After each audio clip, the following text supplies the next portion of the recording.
Hello नमस्कार, welcome back to my channel. तर कसे आहात? मजेत आहात ना? तर मजेतच राहा। सगळ्यांना श्री स्वामी समर्थ। तर आज मी किचनची डीप क्लिनिंग करणार आहे आणि तोच व्हिडिओ मी तुमच्यासोबत शेअर करणार आहे। तर व्हिडिओ थोडा मोठा करणार आहे, तर मोठा झालेला आहे, तर व्हिडिओ शेवटपर्यंत नक्की बघा।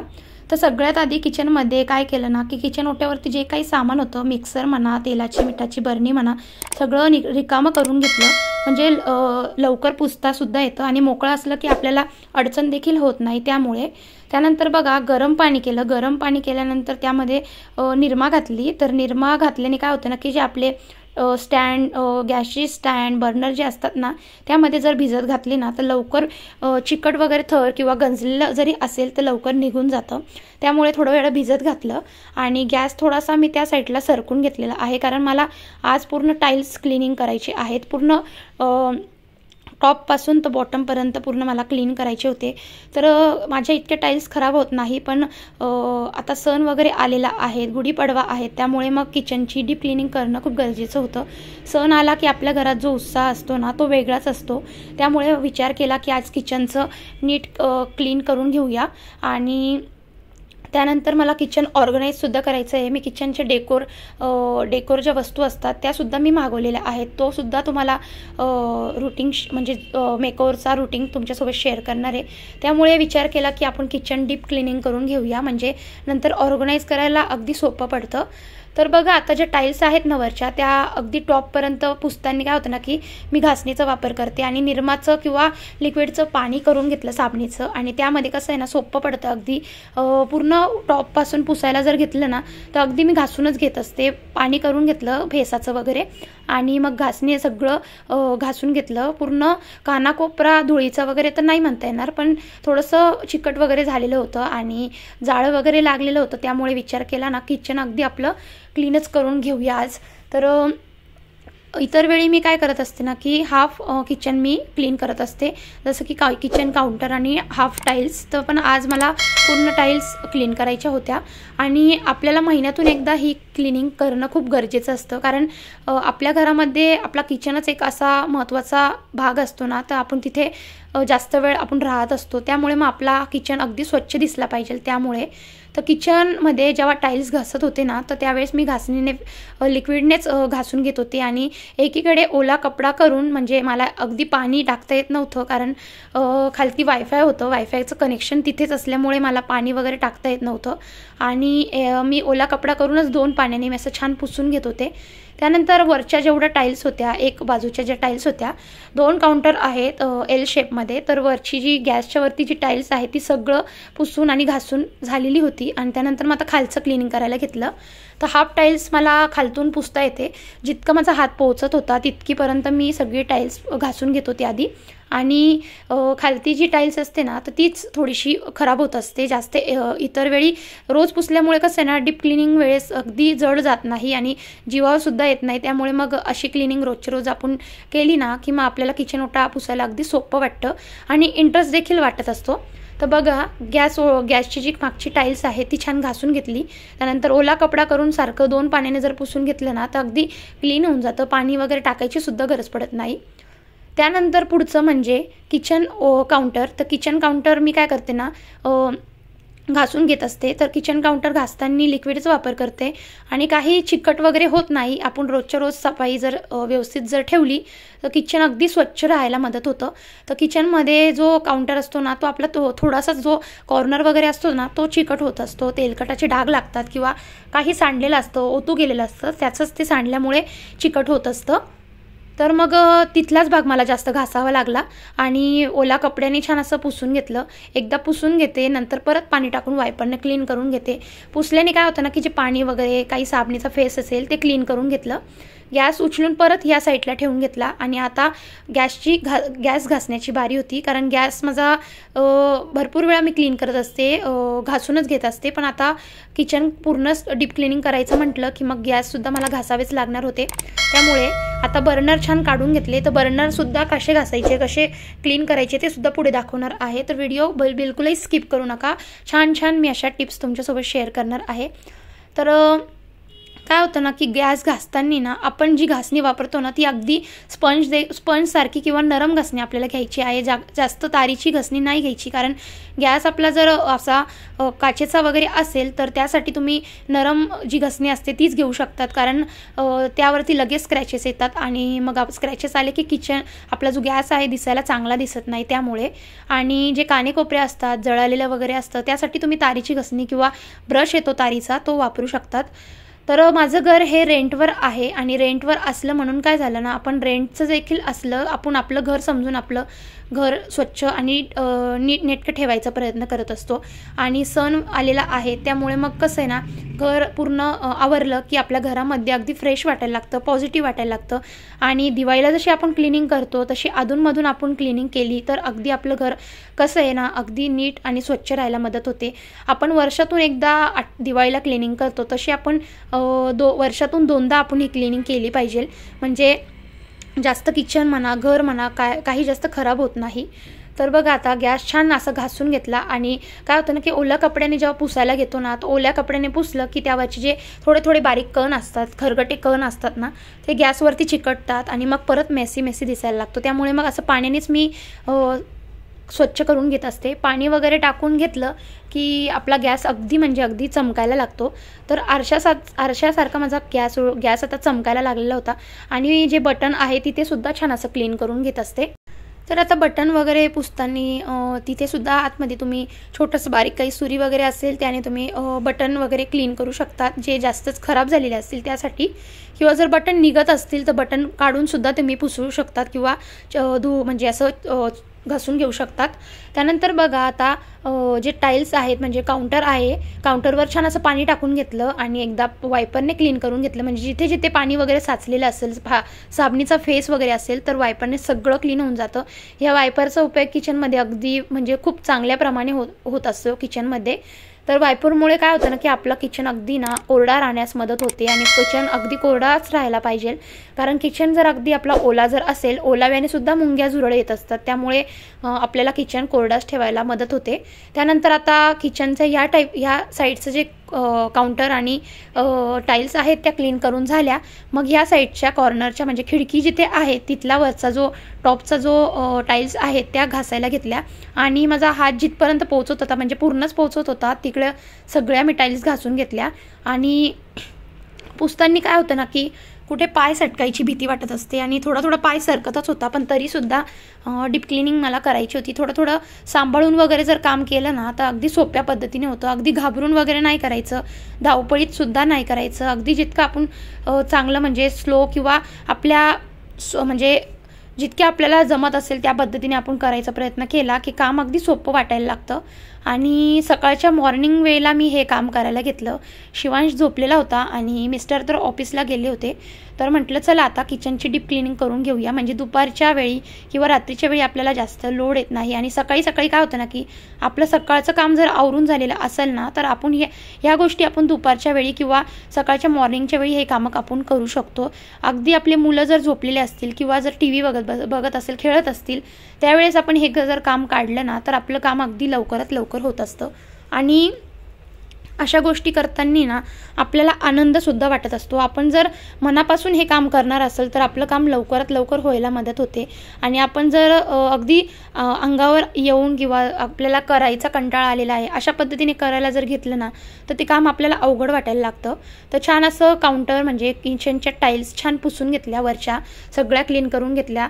जे ॲक्वागार्डचं जे बटन जे म्हणजे होल्डर आहे तिथे सुद्धा छान पुसून घेतलं. आणि बटन वगैरे कसे पुसायचे ते मी मागच्या व्हिडिओमध्ये तुम्हाला शेअर केलेलंच आहे. ती व्हिडिओ नसेल बघितली तर नक्कीच जाऊन बघा. अगदी इंटरेस्टिंग टिप्स मी तुमच्यासोबत शेअर केलेले आहेत. आणि हा सुद्धा व्हिडिओ तुम्हाला कसा वाटला ते सुद्धा मला कमेंटमध्ये नक्कीच सांगा.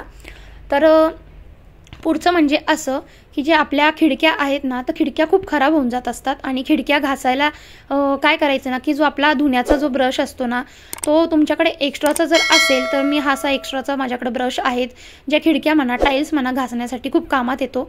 आणि खिडकीची जी नेट असते ना त्यावरती जी आपण फोडणी वगैरे देतो त्याची वाफ बसलेली असते, चिकट झालेली असते किंवा बाहेरची धूळ वगैरे येऊन बसलेली असते. रोड फ्रंट असल्यामुळे धूळ वगैरे जमा होते, त्यामुळे मग ब्रशने असं झटकून वगैरे घेतलं अगदी लगेच क्लीन होऊन जातं.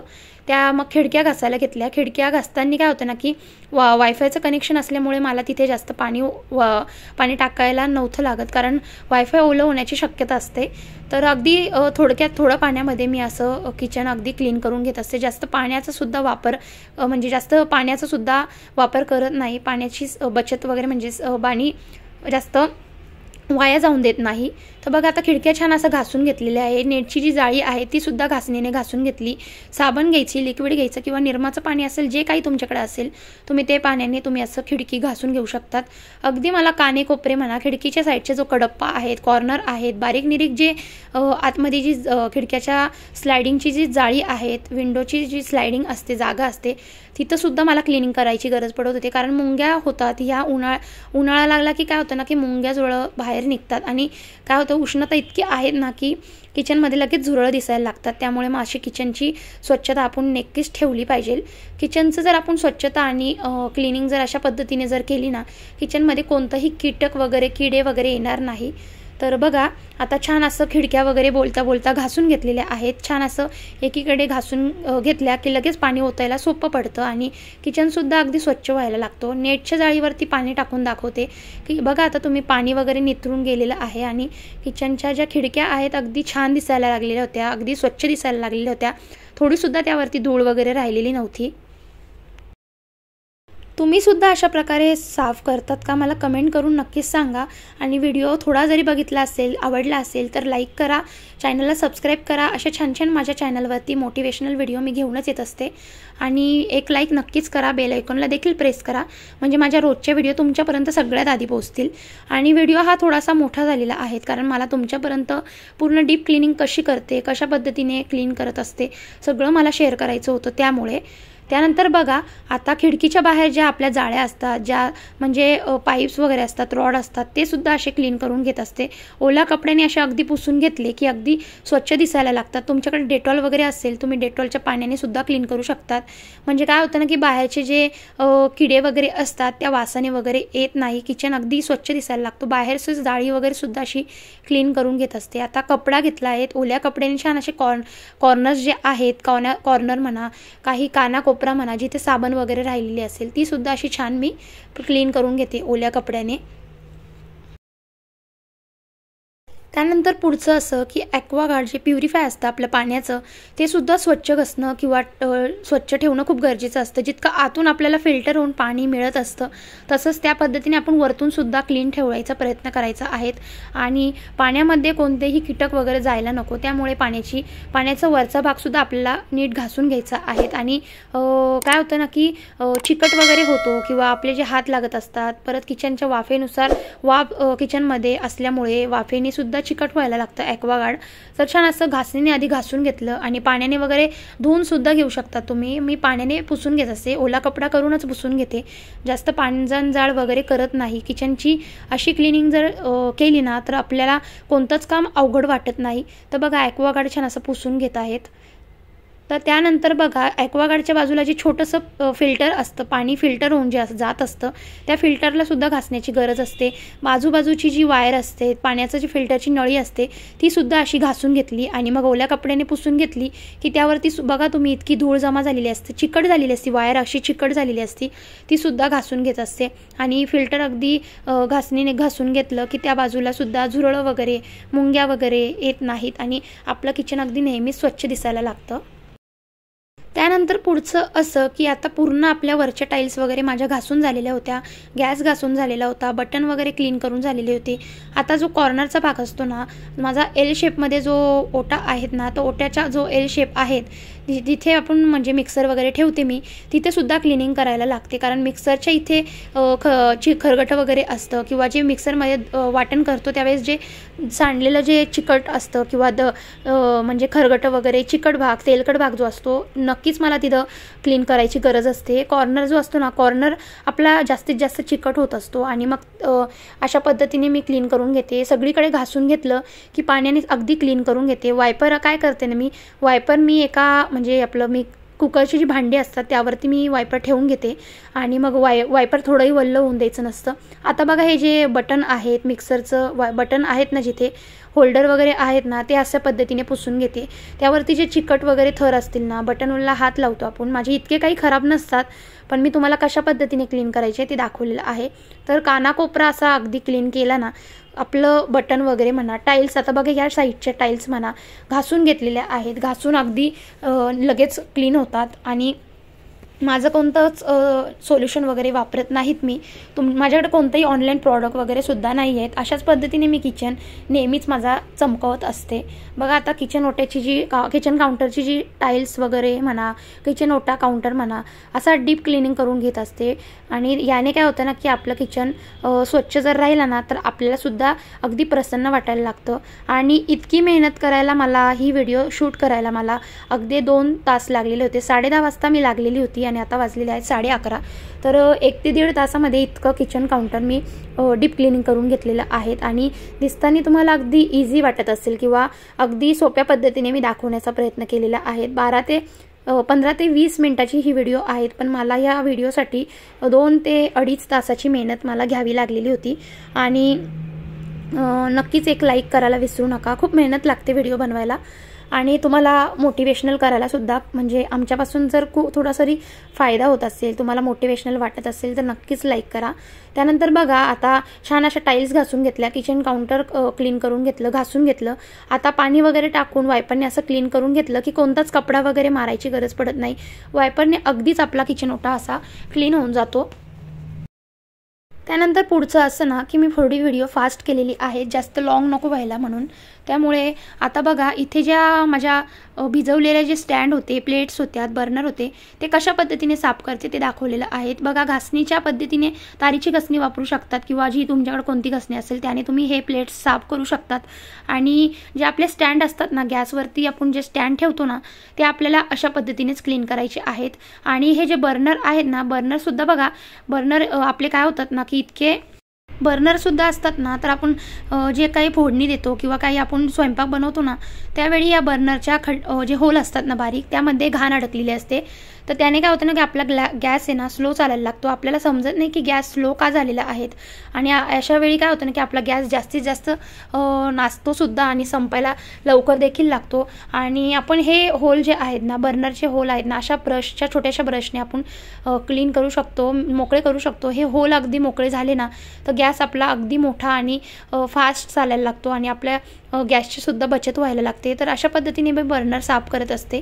त्यानंतर पुढचं म्हणजे असं ना की आपला जो किचनच्या बाजूचं म्हणजे किचनच्या इथलं बेसिंग म्हणा, बेसिंगच्या बाजूची टाईल्स म्हणा, ती आपण आठवड्यातून म्हणा, 1 महिन्यातून म्हणा अशी क्लिनिंग करून घ्यायची असते। कारण आपण बेसिंग नळ म्हणा असं स्वच्छ करतोच, पण आजूबाजूचं जे टाईल्स असतात ना, जिथे चिकट झालेलं असतं किंवा जी आपली ॲक्वागार्डची जी नळी असते ना, फिल्टर होऊन जे पाणी जात असतं त्याची नळी म्हणा, आजूबाजूचा जो परिसर असतो ना, सगळं आपल्याला असं घासून घ्यायचं आहे। आणि त्यानंतर मी माठ काढून घेतलेला आहे थोडा वेळ पुरतं, तर तिथे सुद्धा मला क्लिनिंग करायची होती। आणि मग तिथला सुद्धा जो कडप्पा आहे अशा पद्धतीने घासून घेतलेला आहे, अगदी घासणीने अगदी चकाचक होऊन जातो, कोणतंही आपल्याला लिक्विड म्हणा काही सोल्युशन वगैरे वापरायची गरज पडत नाही। आणि आपल्या जे भांड्याचं जे आपलं लिक्विड वगैरे असतं ना, त्यानेच मी हे क्लीन करत असते। त्यानंतर बघा टाईल्स कडप्पा वगैरे छान घासून घेतला, पाणी वगैरे टाकलं की अगदी चकाचक व्हायला लागतो आणि चमकायला सुद्धा लागतो आणि चिकट थर जो असतो तो निघून जातो। आणि हात ठेवला की अगदीच असा स्लाईड अगदी हात आपला सटकायला लागतो, इतकी चमकायला लागलेली होती कडप्पा। अशा पद्धतीने सगळं मी नळ वगैरे क्लीन करून घेते, बाजूबाजूचं सगळं पाणी टाकून असं क्लीन करून घेतलं की अगदी आपलं किचन डीप क्लिनिंग म्हणजे जी म्हणतात ना ती करायला मदत होत असते। त्यानंतर काय केलं ना, वायपरने सगळं पाणी ओढून घेतलं, वायपरने पाणी वगैरे क्लीन करून घेतलं, कडप्पा वगैरे ओटा सगळा कोरडा करून घेतला। आणि त्यानंतर हे जे कपडे वगैरे म्हणतात ना आपले ओट्याचे पुसायचे, ते मी काय करते ना बाथरूममध्ये क्लीन नाही करत, ओट्यावरतीच क्लीन करते। आणि मग असा ब्रश घ्यायचा, ब्रशच्या साहाय्याने लिक्विड जे असतं भांड्याचं त्यानेच आपले जे कपडे वगैरे आहेत असे घासून घेत असते ओट्यावरती, अगदी 5 मिनिटात क्लीन होतात। बाथरूममध्ये न्या, आपले जे दुसरे कपडे असतात, आपले जे किचन ओट्याचे कपडे मी असे किचन काउंटरवरतीच साफ करत असते। मग किचनवरती जे भेस वगैरे साचलेला होता, पाणी वगैरे साचलं होतं, वायपरने असं सगळं क्लीन करून घेतलं। त्यानंतर वायपरसुद्धा घासून घेतलं, वायपर तर अगदी खराब झालेलं असतं इतकं काम करून, त्यामुळे वायपरला सुद्धा क्लीन करून घेतलेलं होतं। तर त्यानंतर बघा शेवटचं काम म्हणजे बेसिंग. तर बेसिंग आपण स्वच्छ करायलाच पाहिजे. आठवड्यातून 2दा ते 3दा किंवा रोजच्या भांडे जेव्हा घासतो ना त्यावेळी आपल्याला हे बेसिंग नक्कीच क्लीन करायचं आहे. आणि बेसिंगचं भांडं थोडंसुद्धा जर चिकट वगैरे राहिलं ना तर खराब होतं. नंतर मग भांडं छान घासून घेतलं आणि घासणीसुद्धा छान अशी नळाखाली धुवून घेतली. त्यावरती जे खरगटं वगैरे होतं अगदी निघून जातं. आणि मग बेसिंगचं भांडं असं छान पाण्याने धुवून घेतलं. बेसिंगची जाळीसुद्धा अशी क्लीन करून घेतली. बेसिंगची जाळीसुद्धा अशी घासून घेतली की त्यावरती घाण वगैरे राहत नाही. आणि बघा बेसिंगची जाळी तुम्हाला दाखवणारच आहेत, अगदी चकाचक झालेली आहेत आणि थोडंसुद्धा खरगटं वगैरे राहत नाही. आणि पाणी अगदी इझी वेने आपलं लगेच पाणी निघून जातं, तुंबत वगैरे देखील नाही. अशी क्लिनिंग जर ठेवली ना तर किचन स्वच्छ आणि टापटीप राहायला मदत होतो. झाली माझी एकदाची पूर्ण क्लिनिंग. आणि पूर्ण क्लिनिंग झाल्यावरती जो आनंद मिळतो ना, आपलं किचन जे बघून आपलं खूप जो मनाला जी शांती मिळते ना, तर ती अगदी बायकांनाच माहिती असेल. तर मला खूप छान, मनापासून अगदी छान वाटत होतं. किचन अगदी माझ्या मनासारखं स्वच्छ झालेलं होतं. आणि आता किचन ओट्यावरती जे काही सामान असतं ते सगळं ऑर्गनाईज करून घेतलं. आणि ह्या ज्या प्लेट्स आहेत, मिक्सर म्हणा, सगळं मी ऑर्गनाईज करून घेतलं. जागच्या जागेवर वस्तू लगेच जर ठेवली तर किचन आपलं अगदी स्वच्छ दिसायला लागतं. तर आता इतकं सारं काम करून मी खूप दमलेली होती आणि आता माझं पूर्ण किचन क्लीन झाल्यामुळे एक मनाला शांतीसुद्धा लागलेली होती. आणि आता मी माझं पुढचं काम करणार आहे. त्याआधी मी माझं किचन कशा पद्धतीने स्वच्छ केलं, कसं क्लीन केलं ते तुमच्यासोबत शेअर करणार आहे. तर व्हिडिओ ही नक्कीच बघा. अशा पद्धतीने आपलं किचन जर नेहमीच आपलं ऑर्गनाईज म्हणा किंवा क्लीन जर ठेवलं तर अगदी किचन म्हणजे फ्रेश वाटायला लागतं, पॉझिटिव्ह वाटायला लागतं आणि आपलं मनसुद्धा लागतं की घरामध्ये म्हणा, किचनमध्ये. तर कशी वाटली व्हिडिओ आणि कसा वाटला आजचा व्हिडिओ तर मला कमेंट करून नक्कीच सांगा. आता भेटते पुढच्या व्हिडिओमध्ये. तोपर्यंत सगळ्यांना बाय बाय.